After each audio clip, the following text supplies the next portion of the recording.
What's up, everybody? I got this WizardBuilt for sale on Facebook, and I wanted to do a quick video to show you it's a good working operational amp. And I don't think you can beat it. I did a little tuning on it. I probably get a little more, but I'm power limited. So this amp runs on 110. Couple things. It's got a modulation meter. Hello. It's got a standby and on and off. You turn the on and off first, let the filament get going. Then after about 3 minutes, you turn on the operate. I wouldn't wait any less than 3 minutes because that's the nature of the 8877 tube.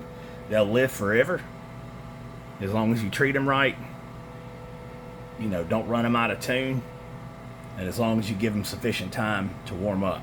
It's a tube that'll last a long time. And that's a good thing because I see these tubes used. I've got two over here that I would sell, you know, for like 600 bucks. Really, they're probably worth 7 now because of inflation. But, you know, you don't want to spend 600-700 bucks on a new tube if you blow it up. Or a new to you tube. If you used to buy one from China, they're way over $1,000. I think like $1,400 or something.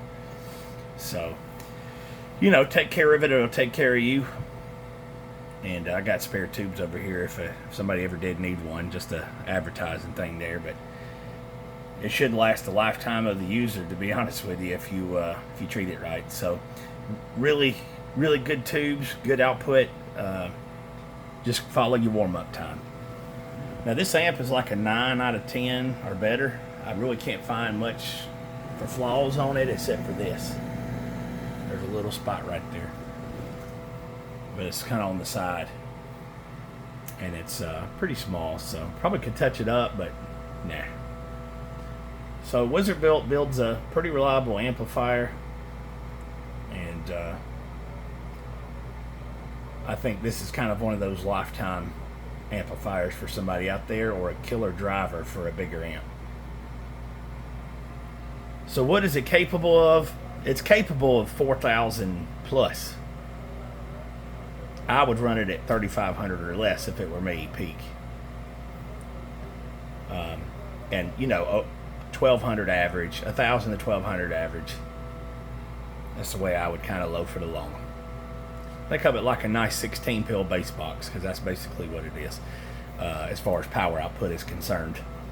But now this runs on 110. I did say that, so note that I've got a 15 amp breaker. It is not dedicated, so there will be a limit to how much power that I can get out for how long of a period of time I can stay keyed up.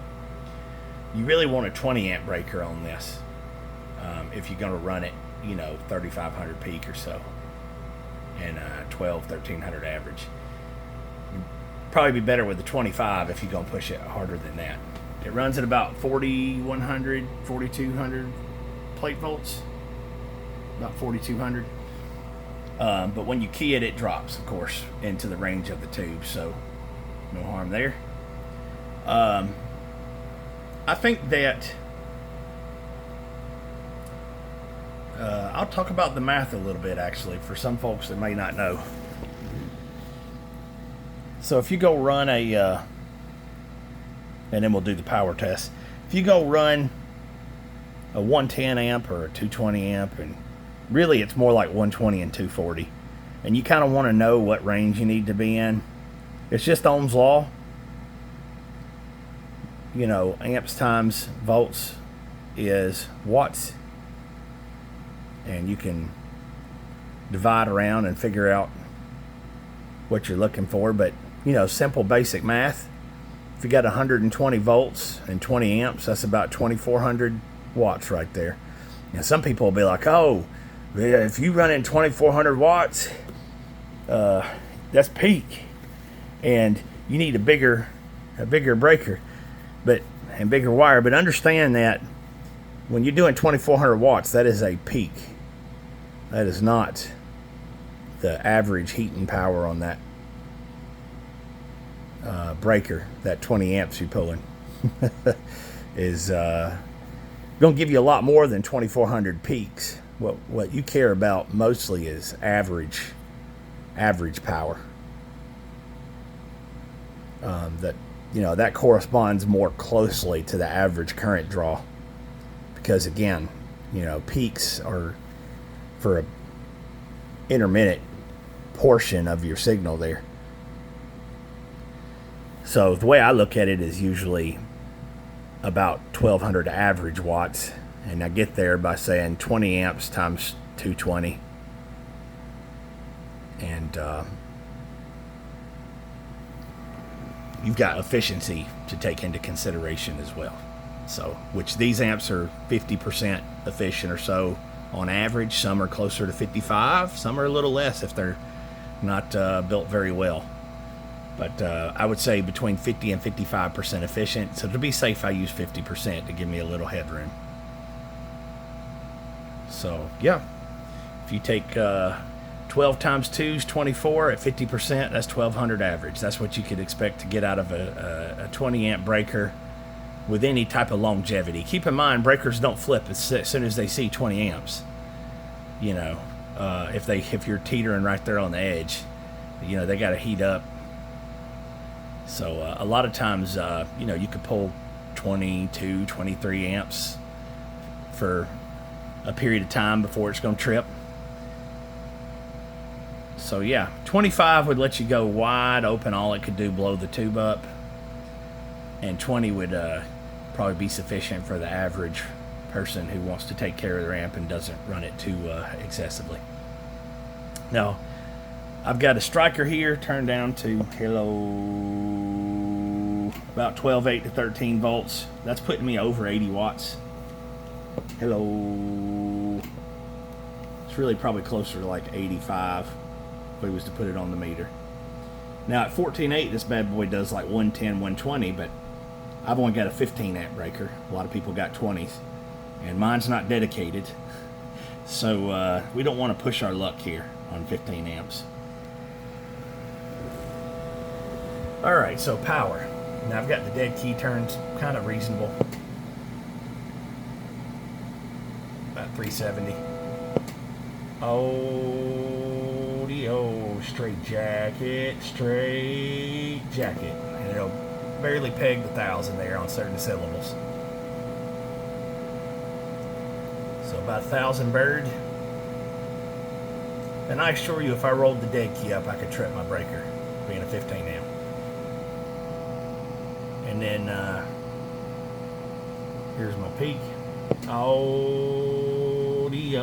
straight jacket. About 1900. And actually, if I tweak the tune there, I'm pretty sure I can get it over 2000. And I may do that, but it's difficult to do it one hand. Audio, straight jacket. Let me turn my mic gain up a little too. I got to kind of roll back to loaf it. Hello audio, straight jacket. Yeah, 1900 is about all we're going to get unless we tweak the tune. Which, I'm going to pause and do that real quick. Alright, just to show that it would do it, I'm back. Hello, straight jacket. So 2000 or so, with about 80 in. 85, somewhere around there. And all I did was touch that load. When you get it, the tune is probably going to be pretty close already. It's going to mostly be the load. And the input tune, I didn't have to touch at all. It was just already right. And nice thing, you can tell a decent builder because a lot of times they'll have the tuners real close to the center where it's right. I bet if you get this closer to, my antenna is like a 1.09 or something. I bet certain antennas or certain loads may change the output and input to be a little more in line. Certain wattage power levels, like if you was doing 150 watts, would probably be straight up and down. But that's usually when you can tell you got a decent builder. They know how to set the span in the middle. So yeah, I got tune and load set, and she's doing every bit 2000. You can put much more than 85 watts in this thing. You should be able to put 150 if you got the breaker and power for it. And you definitely see a lot more peak power out of this thing. Probably see close to 3,000 at that level. Closer to 200 you get, it'll start to get closer to 4,000. And that's usually where I stop on these things. I know some people will put 250 in them, but that's just ain't me. I ain't these tubes, like I said, are, oh, actually keep my mic, $600-700 used. I got two I'd sell for that. For full output used tubes, and well over 1,000 new, probably 1,300-1,400. So they'll last the lifetime of the amplifier, but you don't want to end it prematurely. So take care of it, it'll take care of you. And I'd keep it below 200 watts peak there. Nice 150, 175 watt radio, or a one pill or something like that would be chef's kiss there. Or just turn one of these up. You should get 2,500 plus if this was running wide open, but I'd be worried I'd flip my breaker because this radio does a crap ton of average. I mean, it's probably doing half its power in average. It's probably doing 30, 35, 40 average. All right, well, thanks for tuning in. This is going to make somebody a killer box. I know it is, and I'm going to set the price real reasonable. If you was to call WizardBuilt and get one right now, I couldn't even tell you what it costs. Probably $3,500, something like that, or better. Probably more than that, even. Probably closer to $4,000. But I would take $2,400 for it, and it's near mint condition. One last little money shot. WizardBuilt 3cx1500 A7 8877 can do 1,300-1,400 average if you got the power for it, and close to 4,000 peak. $2,400, can't beat that. 73s.